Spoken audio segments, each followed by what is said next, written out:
এভাবে serious look নিয়ে তাকিয়ে থাকবেন না, মজা করছিলাম আমি। এবার ঈদে অভিনেত্রী সাদিয়া আইমানের ঝলক যেন সবাইকে মুগ্ধ করে চলেছে। একদিকে ওটিটিতে মোশাররফ করিমের সাথে বোহেমিয়ান ঘোড়া ওয়েব সিরিজে দুর্দান্ত অভিনয়, অন্যদিকে সিনেমা হলে চলমান ঈদের ছবি উৎসবে সাদিয়া আইমানের মুগ্ধ করা অভিনয়, দুটোই সমান তালে নজর কেড়েছে দর্শকদের। মায়াবী চাহনি আর মুখে রাজ্যের একরাশ হাসির জন্য দর্শক মনে আলাদা জায়গা করে নিয়েছেন এই সময়ের জনপ্রিয় অভিনেত্রী সাদিয়া আইমান।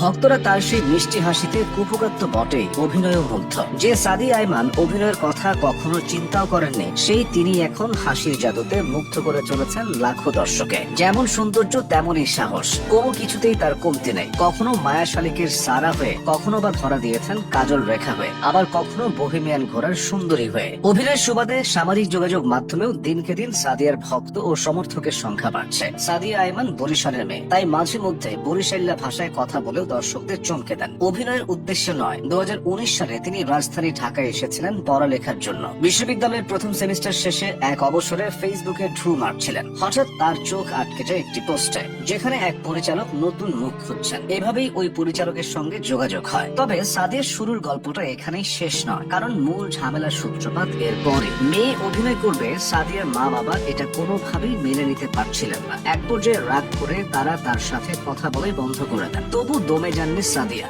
মা বাবাকে ভরসা দিয়েছিলেন একদিন মেয়ের জন্য তারা গর্ব করবেন। বিশ্বাস ছিল ভালো কিছু করে চমকে দিতে পারবেন মা বাবাকে। সেই দিনটির জন্য বেশি দিন অপেক্ষা করতে হয়নি সাদিয়া আইমানকে। রক্ষণশীল পরিবার থেকে উঠে আসা সত্ত্বেও আত্মবিশ্বাস, মেধা ও পরিশ্রমের মাধ্যমে নিজেকে প্রমাণ করেছেন তিনি। কয়েক বছরের ক্যারিয়ারে নাটক, ওয়েব ফিল্ম ও ওয়েব সিরিজ সবখানেই তার পা পড়েছে। সিনেমাতেও নাম ভূমিকায় অভিনয় করে প্রশংসা কুড়িয়েছেন। যদিও বিনোদন জগতে তার পথ চলা শুরু হয়েছিল বিজ্ঞাপনের মডেল হিসেবে। রবির একটি বিজ্ঞাপনে তাকে প্রথম দেখা যায়। এরপর নেসক্যাফে, অপ্পো, লিভন, বিকাশ, প্যারাসুট, বড় পসনাস, ইস্পাহানি মির্জাপুর চা, গ্রামীণফোন সহ 40টিরও বেশি বিজ্ঞাপনের মডেল হন তিনি। নাটকে তার পথ চলা শুরু হয় 2019 সালে। সে বছর এপ্রিলে মুক্তি পাওয়া টু বি ওয়াইফ নাটকে অপূর্বের বিপরীতে অভিনয় করে পরিচিতি পেয়েছিলেন। তবে আলোচনায় আসেন মিজানুর রহমান আরিয়ানের ফুলের নামে নাম নাটকের মধ্য দিয়ে, যেখানে তার বিপরীতে ছিলেন তৌসিফ মাহবুব। রোমান্টিক ধাঁচের ওই নাটকের গল্প পছন্দ করেছিল বড় একটা দর্শক শ্রেণী। সাদিয়া আইমান নিজেও স্বীকার করেন ফুলের নামে নাম নাটকই তার ক্যারিয়ারের টার্নিং পয়েন্ট। এটা দিয়েই তিনি দর্শকদের কাছে পৌঁছাতে পেরেছেন।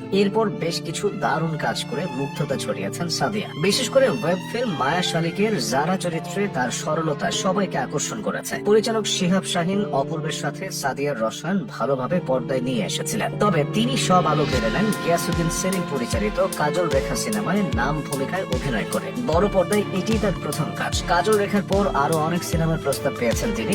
জোয়ারে গা না ভাসিয়ে ভেবে চিন্তে কাজ করতে চান তিনি। এরপর দ্বিতীয় সিনেমা তানিম নূরের উৎসবে কাজ করবেন। প্রশংসিত হচ্ছেন এই সিনেমায় অভিনয়ের জন্য। নিয়মিত নাটকেও কাজ করছেন। তার উল্লেখযোগ্য কিছু নাটক হলো নীরের পাখি, আসি, আজকাল তুমি আমি, ভালোবাসায় আদরে ও ভিলেন। নাটকের মতো ওটিটি প্ল্যাটফর্মেও ঝলক দেখিয়ে চলেছেন সাদিয়া আইমান। মায়া শালিক দিয়ে যেটা শুরু হয়েছে, সে ধারাবাহিকতা বজায় রেখেছেন অন্যান্য কাজেও। তবে বিজ্ঞাপন দিয়ে পরিচিত হয়ে ওঠা সাদিয়াকে এখন আর সেখানে দেখা যায় না। অভিনয় নিয়ে এখন তার সকল ধ্যান জ্ঞান। সাদিয়া আইমান এভাবেই মুগ্ধতা ছড়িয়ে যাবেন, দর্শক এবং ভক্তদেরও এমনটাই চাওয়া। একেবারে জায়গা পান না, পেটের খাওন না খেয়ে বলে আসা। Thank you for watching.